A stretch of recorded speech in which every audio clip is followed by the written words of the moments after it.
கும்பகோணம் பூக்கடை வீதியில வந்து 12 பெருமாள் வந்து நமக்கு தரிசனம் குடுக்கறதுக்காக அவங்களே கோவில்லேருந்து வெளியில வந்து நமக்காக வெயிட் பண்ணிட்டுருப்பாங்க. அந்த காட்சிய நம்ம பார்க்குறதுக்கு முன்னாடி வந்து நம்ம பானகம், நீர்மோர், அப்புறம் பிரசாதம் எல்லாமே நம்ம வாங்கிட்டு போகலாம். அட்சய திருதியை அன்னைக்கு மட்டும் வந்து அந்த இடத்துல வந்து பெருமாள் வெளியில வந்து இருப்பாங்க. ஒரு 12 மணி, 1 மணி வரைக்கும் இருப்பாங்க. அதுக்கப்புறம் அவங்கவங்க கோயிலுக்கு வந்து போயிடுவாங்க. அந்த டைம்ல பெருமாளை தரிசிக்க வர எல்லா பக்தர்களுக்குமே வந்து பானகம், நீர், மோர், அப்புறம் வந்து பிரசாதம், விசிறி இது எல்லாமே வந்து அந்த ஏரியாவில் கடை வச்சுருக்கவங்க எல்லாருமே வந்து கொடுப்பாங்க. இது அட்சய திருதியை அன்னைக்கு மட்டும் அங்கே நடக்கும்.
அட்சய திருதியை அன்றைக்கி ஈவினிங்கே நல்லா மழை வந்தாச்சு.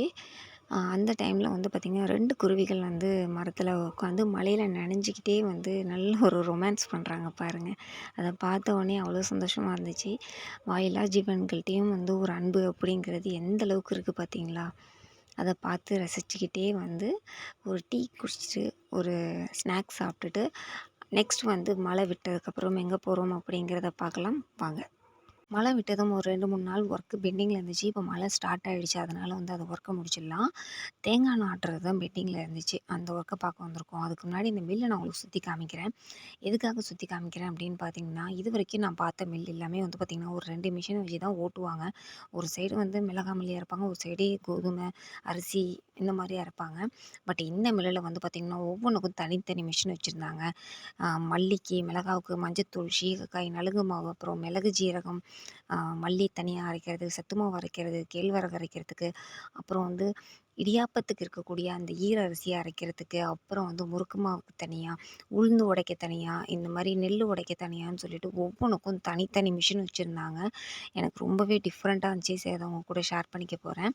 அது மட்டும் இல்லாமல் அது 1 கிலோ அரைச்சா என்ன ரேட்டு அப்படிங்கிறதும் தனியாக ஒரு போர்டு வந்து போட்டிருந்தாங்க. இப்போ நான் உங்களுக்கு உளுந்து அடைக்கிற இடத்த காமிக்கிறேன் பாருங்கள். இது வரைக்கும் நான் பார்த்ததே இல்லை. இதுதான் உளுந்து உடைக்கிறதுக்கு இடம். இதில் உளுந்து எடுத்து நான் தன்வா கிட்ட காமிச்சிட்ருக்கேன். இந்த மாதிரி இருக்கும் அப்படின்னு சொல்லிட்டு. இப்போ நம்ம வந்து எண்ணெய் ஆட்டுறதுக்கு போயிடலாம். நம்மளோட சேனலில் ஏற்கனவே வந்து தேங்காய் எண்ணெய் எந்த ப்ராசஸில் வந்து ரெடி பண்ணணும் அப்படின்னு சொல்லிட்டு நான் வீடியோ கொடுத்துருக்கேன். வேணுங்கிறவங்க போய் செக் பண்ணி பாருங்கள். கண்டிப்பாக ரொம்பவே யூஸ்ஃபுல்லாக இருக்கும். வீட்டில் காஞ்ச குப்பை தேங்காய்கள்லாம் இருந்துச்சுன்னா வேஸ்ட்டாக தூக்கி போட்டுறாதீங்க. அந்த தேங்காயிலேருந்து எப்படி வந்து எண்ணெய் எடுக்கிறது அப்படிங்கிற ஃபுல் ப்ராசஸும் நான் சொல்லியிருக்கேன். எத்தனை கிலோ போட்டேன், எத்தனை கிலோ எண்ணெய் கிடச்சிச்சின்னு ஃபுல்லாக சொல்லியிருக்கேன்.